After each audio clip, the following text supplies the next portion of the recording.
Diba? Ng numbers. So, yung given, meron tayong number 1. That is 2 and 1/4 plus 1 and 1/2. So, pwede mo itong i-ano na lang, i-add mo na lang yung numbers, test i-ano mo itong mga fraction, i-add. Then, pwedeng ganon. Or kung ayaw mo ng ganong way, convert mo to into mix. Parehas. Ay, into improper. Kasi mostly ganun ginagawa ko, kahit malaki yung number dito. Doon, kailangan mo lang naman is etong sa gilid. Paano ba yung ginagawa? So, times mo lang to, then add. So, 4 times 2, magiging 8, plus 1, magiging 9. So, ibig sabihin, pwede itong maging 9 over 4. Kakapin mo lang laging denominator. Pag kino-convert mo siya sa mix, sa improper fraction. So, ganun din gawin mo sa kabila. So, meron tayong 2 times 1 plus 1. Magkakaroon tayo ng 3. So, magkakaroon ka ng 3 over 2. Then, ito naman, gagamitan mo na siya ng dissimilar fraction. So, pag solve ng dissimilar fraction, i-add lang naman. Kunin mo yung LCD. So, kung meron kang 4 tsaka 2, basically, LCD niyan is 4 pag in-skip count. Then, after that, divide mo lang to dito sa denominator. 4 divide 4 is 1. Tsaka mo multiply mo siya sa numerator. So, 1 times 9, magiging 9. Then, plus, kasi plus to, 4 divided by 2, that is 2, times yung numerator na 3, magiging 6. So, basically, yung 9 plus 6, magiging 15 over 4. Then, ngayon, ilang 4 makuha mo sa 15? So, 4, 8, 12, 12 lang. Kasi pag nagdagdag ka ng 4, magiging 16. So, basically, magkakaroon ka ng 3. Kung 12 yun, ilan pa yung kulang para maging 15? So, 12, 13, 14, 15. Magiging 3 over 4. So, ano yung magiging final answer? So, ito kasi improper to. Ito yung simplified form na nakamix. So, pwede naman siya kasi 2 plus 1. Ano ba yung 2 plus 1? 3 yun. Then, i-add mo yung 1/4 tsaka 1/2. So, pag in-add natin yung 1/4 tsaka 1/2, kunin mo yung LCD niyan. Then, divide. Then, multiply sa numerator. So, 4 divide 4 is 1 times 1 is 1. 4 divide 2, that is 2 plus 1, that is 3. Ito pala. Times 1 is 3. Ulit nga. 4 divide 4 is 1 times 1 is 1. 4 divide 2 is 2 times 1 is 2. And 1 plus 2 is 3. Kaya tayo meron 3/4 dito. So, pwede ganun yung way. Kung saan mas dadalian. Gets? Pag improper yan, pag mixa. So, mostly kasi ganito yung ginagawa kapag, lalo pag nagta-times. So, that is letter B. Next. Anong sagot?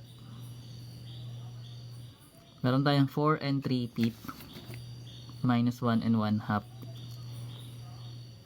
So, lagay natin number 2. So, we have 4 and 3 pip minus 1 and 1/2.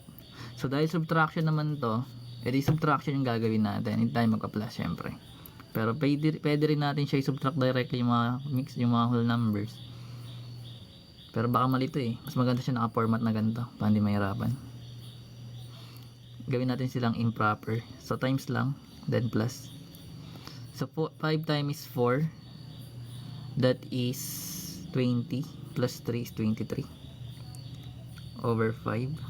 Then, minus. Same process dito. So, 2 times 1 is 2. Plus 1 is 3. So, magiging 3 halves. Then, kunin mo na yung LCD nila. So, yung LCD ng 5 and 2, that is 10. So, kunin mo lang yung 10 sa baba. Then, divide. Then, multiply. 10 divide 5 is 2. 2 times 23 is 46. Then, minus, kasi subtraction. So, 10 divide 2 is 5. 5 times 3 is 15. So, magkakaroon tayo ng 15 dito. Then, 46 minus 15. That is 31. So magiging 31 over 10.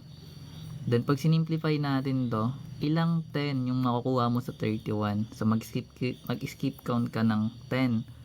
So 10, 20, 30. So magkakaroon ka ng 3. Kung 30 na yon, ilan pa yung kulang para maging 31? Isa. So magkakaroon ka pa ng 1. Then copy mo lang yung denominator. So basically ito yung magiging sagot natin. Etong 10 guys, galing to sa LCD ng 5 and 3. 5 and 2. So pag in-skip count mo yung 5 and 2, yung LCD nila is 10. So 3 and 1, 10. So that is letter B. Gets?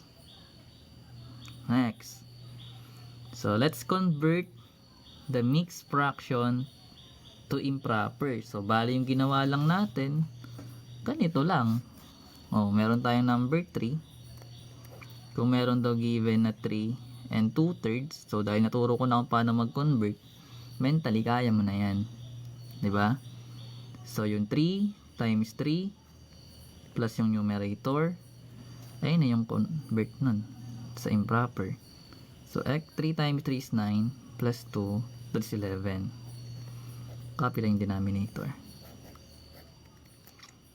So magiging 11 over 3, which is letter B. Next, convert naman daw the improper fraction to mix. So we have 17 over 5. So number 4, we have 17 over 5. So katulad ng ginawa natin, ilang 5 ang makukuha mo kay 17?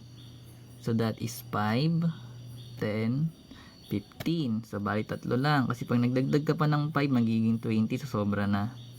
Then ilan pa yung kulang para maging 17 kung may nakuha ka ng 15? So 16, 17. Then copy lang yung denominator. Dali lang to eh. So that is 3 and 2/5. Letter D. Okay? Next. O paano naman pag magmumultiply? So let's say number 5.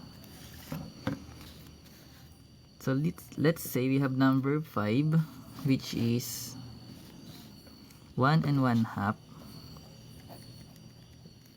times 2 and 1/3. So mas mabuti kasi itong nakaano guys, na improper, para hindi ka mamali. So gawin mo lang siyang puro improper fraction.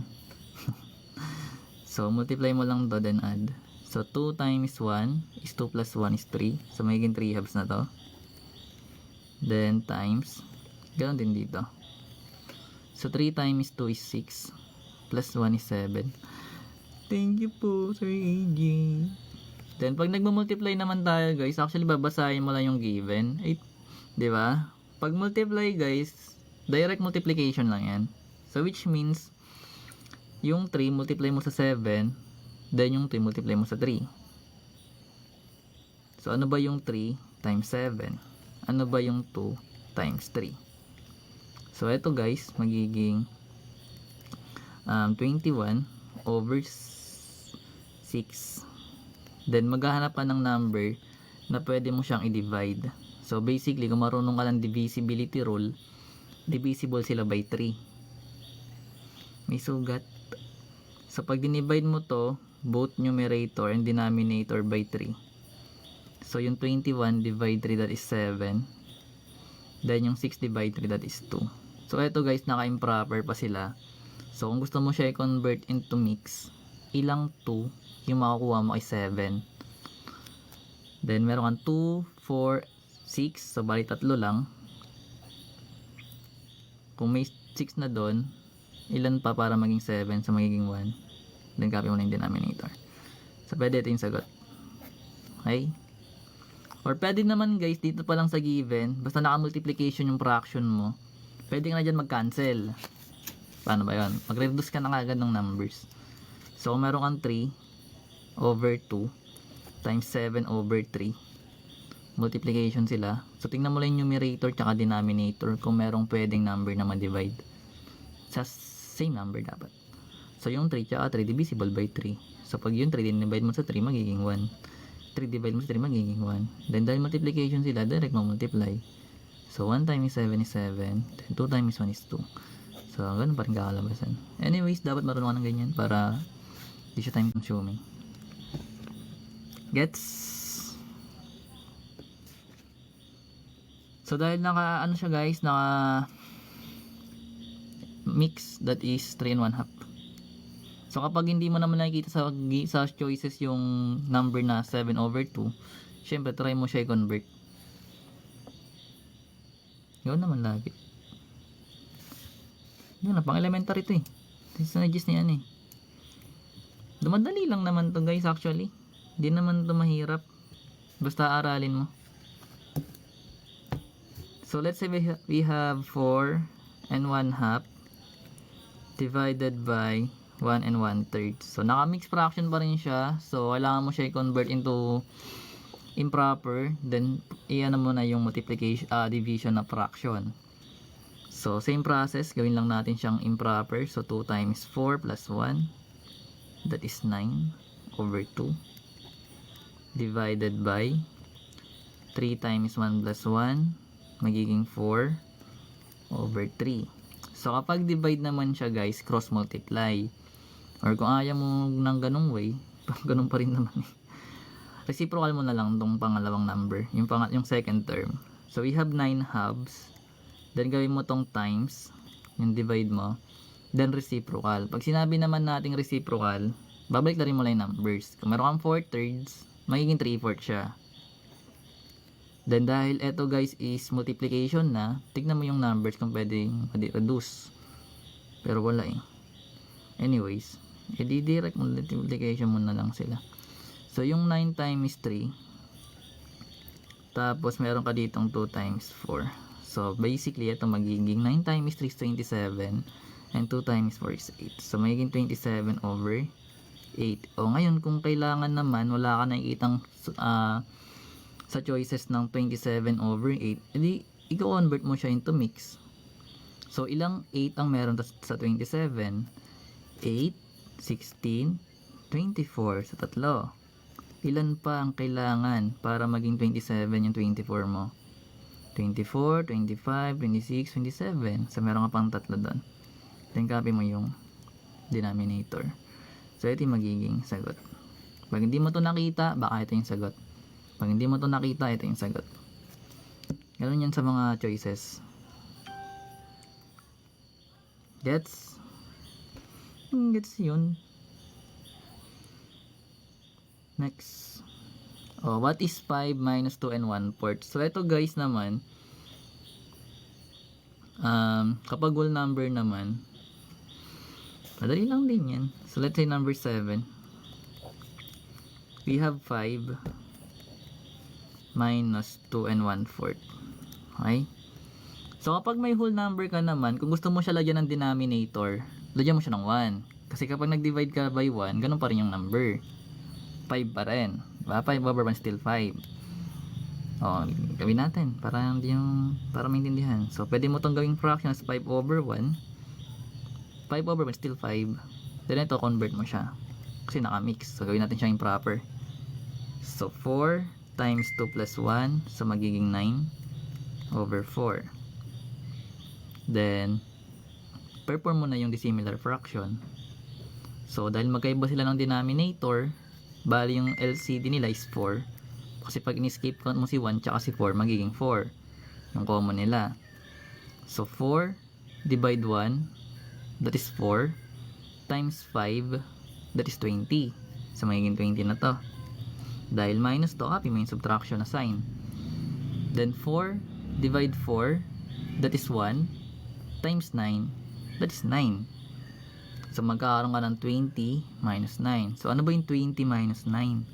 That is 11 over 4.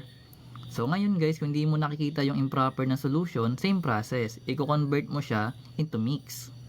So, ilang bang 4 yung meron sa 11? So, mag-escape count ka. 4, 8. So, dalawa lang. Kasi pag nagdagdag ka pa ng 4, magiging 12. Lagpas na siya sa 11.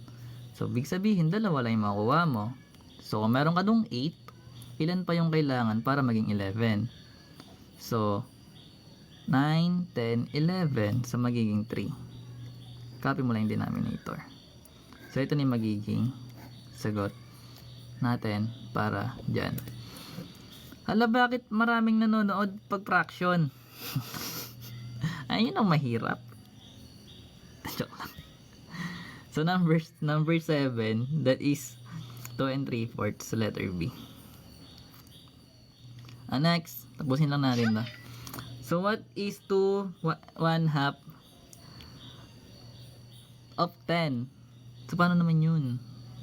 Hindi ko alam. So, ano ba yung 2 and 1/2 of 10? So, pag nakakita ka naman guys ng word na op, ibig sabihin yan times. So, ito yung given. So, multiply mo lang yan. Ang op kasi times yan. Ito pagkakalala natin. Pero sana tama. Paano tayo mamali? Anyways, so gawin natin itong convert natin to. Times lang then add. So, 2 times 2 plus 1, that is 5 over 2. Then, meron tayong times, kasi op yun, 10. So, yung 10 natin guys is a whole number. So, gusto mo siya gawin fraction, over 1 mo. Okay? Then, dito pa lang, pwede ka na mag-simplify as long as numerator, denominator, pwede mo ma-divide parehas yung number. So, basically, yung 10 tsaka 2, pwede mo ma-divide. Pero, kung hindi natin gagawin yun, direct multiplication. So, 5 times 10, magiging 50. Then, yung 2 times 1, magiging 2. Then, tsaka may divide yung 50 sa 2. Magkakaroon ka ng 25. Sabi nga natin kanina, sa given pa lang, pwede ka na mag-reduce. So, ito, mai-eliminate. Kasi divisible sila by 2. Yung 2, pag dinivide mo sa 2, magiging 1. Yung 10, pag dinivide mo sa 2, magiging 5. So, dahil multiplication to, 5 times 5 is 25. And 1 times 1 is 1, which is 25. Gets? Ang bottom line, pag nakarinig ka ng op, times ibig sabihin yan. Next. Number 9. Ba't naging word problem? A recipe calls for 1 and 3/4 cups of flour. If you want to double the recipe, how much flour do you need? To double mo daw yung recipe. Ibig sabihin, magta-times 2 ka niyan. Kasi to double mo nga eh. So, ilang flour yung kailangan mo? Magkakaroon ka ng 1 and 3/4 times 2. Tama? Tama. So, let's say we have number 9. So, meron tayong 1 and 3/4. Do-double daw. So, ibig sabihin, magka-times 2 ka dyan. So, bali ganito pa rin yung gagawin mo. Convert mo lang. Then, ayun. Or 1 and 3/4 plus 1 and 3/4. Pwede rin. Pero pag tinimes 2 mo siya, ganun pa rin naman siya. So, nasa sa'yo na lang paano mo yung gagawin. O, pwede mo ito i-convert. So, 4 times 1 is 4 plus 3. That is 7 over 4. Then, times 2 over 1. So, pwede mo siya i-simplify, di ba? Sa given pa lang. Kasi yung 4 and 2 divisible by 2. Or kung ayaw mo, hindi direct mo siya multiply. So, bali magkakaroon ka dito ng ilan? 7 times 2 is 14. Ito na lang lagay. Then, yung 4 times 1 is 4. And, ilang 4 meron sa 14? 4, 8, 12, tatlo. 13, 14 over 4. Ito, pwede pa ito maging 1/2. 3 and 1/2. Kasi yung 2 and 2/4 mo guys, pwede pa yung mag-simplify as 1/2. Kasi divisible sila by 2. So, big sabihin, magiging 3 and 1/2. Naiintindihan?